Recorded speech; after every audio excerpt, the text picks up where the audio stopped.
cambiar la hora porque si no se va a reiniciar esto y al final me voy a quedar aquí, ¿eh?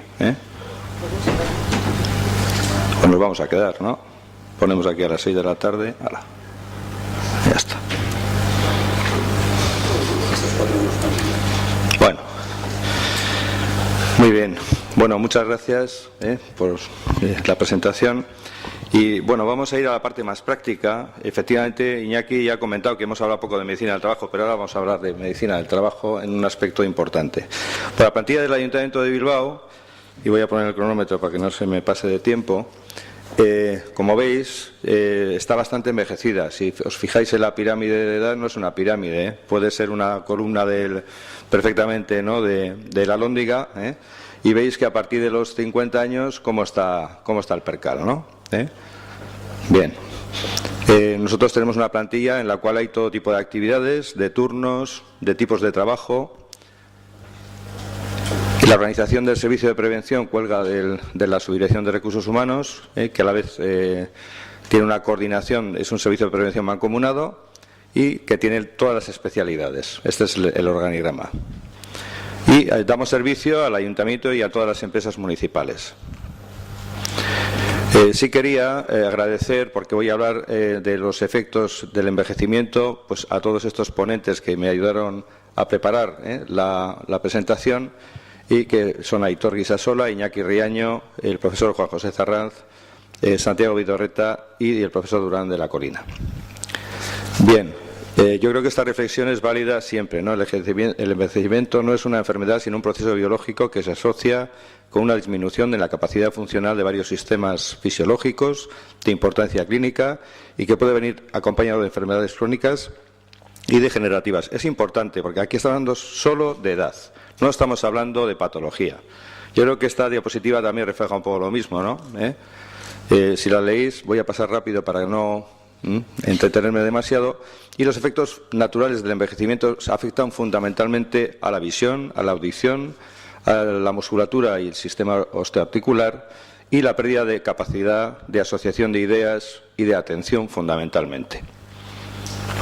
Los cambios asociados al envejecimiento afectan al sistema neuromuscular con la pérdida de neuronas motoras, fibras musculares, osteoarticular, disminución de la capacidad de movimiento articular, del espesor de los cartílagos, reducción de la densidad ósea y cardiovascular, disminución del consumo máximo de oxígeno y reducción de la frecuencia cardíaca máxima. Yo creo que todos somos conscientes de lo que nos ocurre cuando tenemos una cierta edad, sobre todo en el aspecto de la visión, ¿no? Hay una pérdida progresiva de la capacidad visual, reducción de la agudeza y campo visual. Y hay un tema muy importante que habitualmente se tiene poco en cuenta, pero es la disminución de la capacidad de adaptación al contraste, color y deslumbramientos. Este tema en conductores o, por ejemplo, en policías es muy importante. Según el instituto, pues es un poquito repetir lo mismo, pero efectivamente a los 16 años podemos ver perfectamente a esta distancia. Y en la edad que estoy ahora, pues tengo que ponerme a 1 metro aproximadamente para poder ver exactamente lo mismo, ¿no? En cuanto al sistema auditivo, hay una pérdida progresiva de la audición, la presbiacusia se da con bastante más frecuencia de la que pensamos, independientemente de la exposición laboral. Y, por ejemplo, entre los 48 y 59 años, el 21% presenta una hipoacusia. Esto tiene implicaciones laborales. Depende de qué tipo de trabajo sea, evidentemente, en la que tiene que tener interrelación con el equipo o necesidad de comunicarse bien por teléfono y haya o pueda haber ruido en el trabajo, pues interviene de forma definitiva, ¿no?, la hipoacusia. Y, desde luego, cada persona, este es un tema importante, envejece de forma individual. Bien, en cuanto al aparato muscular y osteoarticular, pues bueno, todos conocemos la reducción funcional de los músculos, la pérdida de elasticidad, la distensión creciente de los tejidos de sostén, la pérdida progresiva de fuerza, la movilidad articular limitada o la pérdida de agilidad. Y esto se traduce en la posibilidad de aparición de más patología, que por cierto es la más prevalente, y se refiere al dolor, con discopatías, tendinopatías, síndrome subacromial, coxartrosis, gonartrosis, etc. No es desdeñable la aparición de patologías neurológicas con la edad. Estamos un poquito equivocados en cuanto a la prevalencia, porque sí que cada vez se ven más enfermedades degenerativas, desde la ELA, por ejemplo, hasta el Parkinson, que está apareciendo cada vez en gente más joven. Y no tenemos que desdeñar esa patología porque tiene un impacto muy negativo y son de muy difícil recuperación. Y los trastornos del sueño son los más frecuentes, relativos pues fundamentalmente a la hipersomnia, las alteraciones de ritmo de trabajo, el síndrome de piernas inquietas o los síndromes ansioso-depresivos, dolor crónico o fibromialgia. Esta diapositiva, que me la trajo el doctor Zarranz, es muy representativa, ¿no? Porque aquí están los 3 mandatarios que decidieron el futuro del mundo después de la Segunda Guerra Mundial, ¿no? Y aquí están Churchill, Roosevelt y Stalin. Los 3 tenían en ese momento demencia senil. Así nos va, creo. Bien, en cuanto a la vigilancia de la salud, pues nosotros tenemos instaurado un sistema dentro del Ayuntamiento de Bilbao con reconocimientos, que son los reconocimientos ordinarios periódicos, y los obligatorios. Y los obligatorios se refieren a unas actividades aprobadas por el comité, que son todas estas, que no me voy a extender. Es importante diseñar bien los reconocimientos y todo, tener bien una historia clínica en la cual el paciente responda adecuadamente a lo que se le pregunta y, sobre todo, a lo que se le explora. Como veis, hay una variable importante en la aptitud, y es que muchas veces, sobre todo cuando hay acceso al puesto de trabajo, pues no es solo todo lo que reluce. Tenemos el reconocimiento médico de ingreso, que está estipulado en nuestro caso con las bases que existen dentro del acceso a la función pública, que son bastante estrictas. El de reingreso TASITE, nosotros siempre hacemos examen de salud en el reingreso TASITE, la adecuación al puesto de trabajo según los problemas que pueda tener, y tenemos un plan de reubicación por motivo de salud que, al hilo de lo que he comentado antes, es lo importante, tener un plan. Nos queda pendiente algo importantísimo, que es el examen psicológico. Este año vamos a intentar incorporar dentro del examen de salud por lo menos unos test o algo que nos permita intentar detectar trastornos en ese sentido. La ficha que ha comentado antes Aitor nació en un foro en el cual ha participado mucha gente aquí en el 2008, y es una ficha que recoge lo que realmente hace un trabajador en cuanto a posturas, manejo de vehículos, carga física, biomecánica, mental, horario de trabajo. Es muy importante de que todos más o menos hablemos de lo mismo, y a la hora de poder valorar, aunque es difícil cuantificar, tener una referencia. Que esto, por supuesto, no sustituye a la evaluación de riesgos. Es un tema importante a tener en cuenta.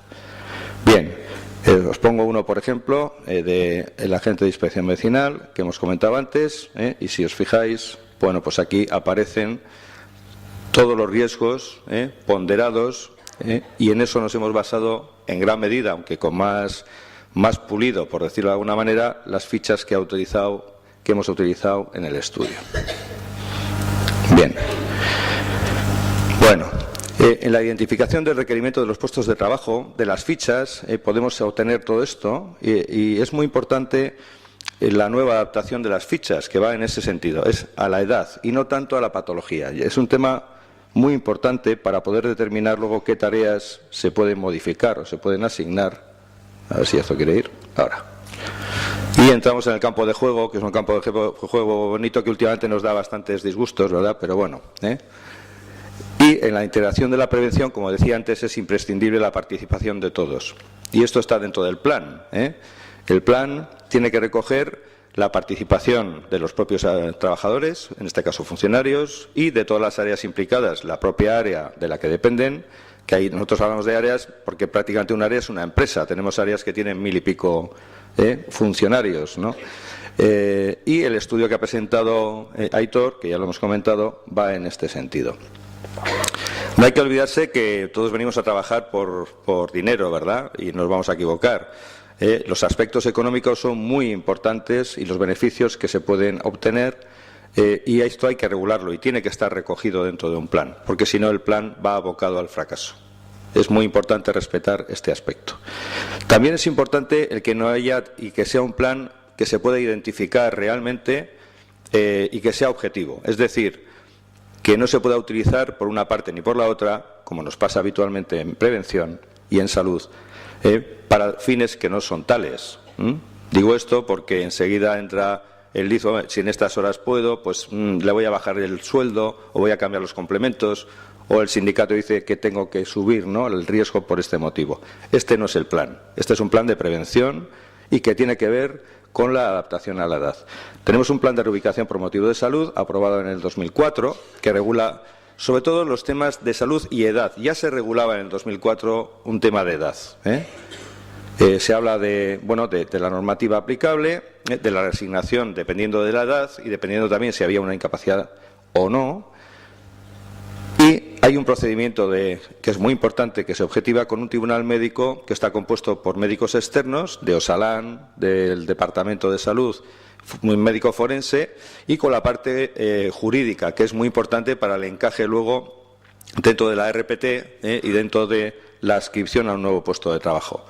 En el caso de Policía Municipal tenemos 136 dotaciones de aproximadamente 700 agentes para puestos adaptados a edad y salud. Es un tanto por ciento importante, pero va en relación también con la plantilla que tenemos, ¿no? Evidentemente. En bomberos es diferente y es más complicado porque los bomberos tienen una actividad de bombero y las demás no son considerados a nivel de efectos preventivos como tal porque no son actividades propias de bombero. Bien, las reasignaciones que hemos hecho en el área de seguridad, que incluyen los bomberos y policías, como veis en total 42 desde el año 2015, y las edades, si os fijáis, también hay de edades más jóvenes, ¿no? Este es un Guillem Barré, por desgracia un policía tuvo la mala suerte, pero veis que va aumentando con la edad, y la mayor será entre los 50 y 60 años.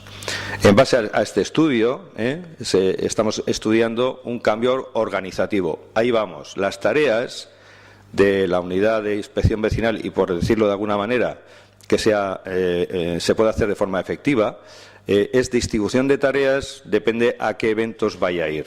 Por ejemplo, que hemos comentado antes, si son tareas preventivas, regulación de tráfico, ¿no? O tareas administrativas de control de ruido o demás, perfectamente, y eso hemos visto, el riesgo, la magnitud del riesgo es mucho más baja y perfectamente puede ser ejecutada por personas que tengan más edad.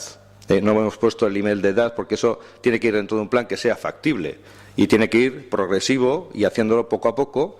Y sí tiene que ver también con los turnos. Si vemos que baja, como habéis visto antes, depende de qué horas del día tengo yo más actuaciones, lógicamente tendré que distribuir más efectivos, ¿no?, para poder hacer una redistribución. Pero lo más importante es que la edad en este sentido no es un gran condicionante, salvo en algunos puestos que sí que tienen más requerimiento. Bueno, vamos llegando, Bueno, en conclusiones, el envejecimiento de la plantilla lo consideramos como una oportunidad y no como un problema, porque es verdad que la experiencia aporta mucho y hoy por hoy en las políticas europeas se ve por qué prolongan la edad de jubilación y sobre todo más que prolongar, que permitan que alguien jubilado trabaje, porque se pretende tener una retención del talento y esto es algo importante. Tiene que haber un equilibrio, ¿no?, entre la nueva incorporación y la retención del talento. Hay que rediseñar los puestos adaptados a las condiciones reales de trabajo y con un estudio como el que hemos hecho tenemos realmente una oportunidad de rediseñar el puesto de trabajo. Quiere decir que hay que rediseñar la monografía del puesto, que hay que modificar los puestos de la RPT, en fin, que hay que hacer un plan de ordenación para que esto se pueda llevar a efecto, teniendo en cuenta, y tú lo comentabas antes, el sexo, por supuesto, está dentro del plan. Porque hay diferencias entre hombres y mujeres, ¿verdad?, según el sexo y la edad, por cuestiones de diferente tipo. También se da el valor añadido a la experiencia, que es lo que os he comentado antes. Y voy a terminar y me voy a ajustar al tiempo. Como decía Woody Allen, envejecer no es ninguna ventaja, no le gusta a nadie, empiezan a sucederte cosas malas y las opciones se reducen. Y esto es personal, ¿no?, porque si vemos lo que Groucho Marx nos dice, el envejecimiento no es un problema, solo tienes que vivir lo suficiente.